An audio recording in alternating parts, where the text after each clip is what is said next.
ನೀವು ಕೂಡ ನನ್ನ ಹಾಗೇನೆ ಲೆಗ್ ಡೇ ಅನ್ನು ಹೇಟ್ ಮಾಡ್ತಿದ್ದೀರಾ? ನಾನು ಮಾಡ್ತಿರೋ ಸೇಮ್ ಲೆಗ್ ಡೇ ರುಟೀನ್ ಅನ್ನು ನೀವು ಕೂಡ ಟ್ರೈ ಮಾಡಿ. ಇನ್ನು ಮುಂದೆ ನೀವು ಲೆಗ್ ಡೇ ಅನ್ನು ಹೇಟ್ ಮಾಡಲ್ಲ. ಫಸ್ಟ್ 15 ಮಿನಿಟ್ಸ್ ಜಿಮ್ಮಲ್ಲಿ ಹೋದ ಕೂಡಲೇ ನೀವು ವಾರ್ಮ್ ಅಪ್ ಅನ್ನು ಸ್ಟಾರ್ಟ್ ಮಾಡಿ. ಚೆನ್ನಾಗಿ ವಾರ್ಮ್ ಅಪ್ ಮಾಡಿದರೆ ಇಂಜುರೀಸ್ ಅನ್ನು ಅವಾಯ್ಡ್ ಮಾಡಬಹುದು. ಫಸ್ಟ್ ಆಗಿ ಮಿಷಿನಲ್ಲಿ ಲೆಗ್ ಕರ್ಲ್ಸ್ 3 ಸೆಟ್ ಮಾಡಬೇಕು. 3 ಸೆಟ್ ಅಲ್ಲಿ ಕೂಡ ಸೇಮ್ ವೇಟ್ಸ್ ಅನ್ನು ಯೂಸ್ ಮಾಡಬೇಕು. ನಾವು ಸೇಮ್ ವೇಟ್ಸ್ ಯೂಸ್ ಮಾಡೋದ್ರಿಂದ 3 ಸೆಟ್ ಕೂಡ ಹೆವಿ ಆಗಿನೇ ಮಾಡೋದು ಒಳ್ಳೇದು. ಮತ್ತೆ ಇದರೊಟ್ಟಿಗೆ ಸೂಪರ್ ಸೆಟ್ ಆಗಿ 3 ಸೆಟ್ ನೀವು ಬಾಡಿ ವೇಟ್ ಸ್ಕ್ವಾಟ್ ಮಾಡೋದು ಇನ್ನೂ ಸ್ವಲ್ಪ ಒಳ್ಳೇದು. ಇದಾದ್ಮೇಲೆ ಲೆಗ್ ಡೇನ most important workout leg press. ಇದರಲ್ಲಿ ಕೂಡ 3 ಸೆಟ್ ಮಾಡಬೇಕು. 3 ಸೆಟ್ ಅಲ್ಲಿ ಕೂಡ ಸೇಮ್ ವೇಟ್ಸ್ ಅಲ್ಲೇ ಮಾಡಬೇಕು. ಈ ವರ್ಕೌಟ್ ಮಾಡುವಾಗ ನಿಮಗೆ ನಿಮ್ಮ ಲೆಗ್ ಮಸಲ್ ಚೆನ್ನಾಗಿ ಫೀಲ್ ಆಗ್ತದೆ. ನೆಕ್ಸ್ಟ್ ಆಗಿ 3 set leg extension.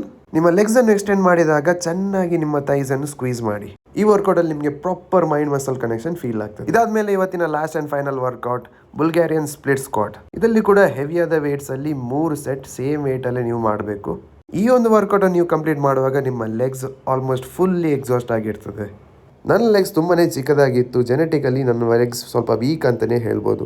But weekly 2 ಸತಿ ಲೆಗ್ ಡೇ ಮಾಡೋದ್ರಿಂದ ಈಗ ಸ್ವಲ್ಪ ಇಂಪ್ರೂವ್ಮೆಂಟ್ ಆಗಿದೆ ಅಂತ ಹೇಳ್ಬೋದು. ನೀವು ಕೂಡ ಇದೇ ವರ್ಕೌಟ್ ಅನ್ನು ಟ್ರೈ ಮಾಡಿ ಹೇಗಿದೆ ಅಂತ ಕಮೆಂಟಲ್ಲಿ ಹೇಳಿ.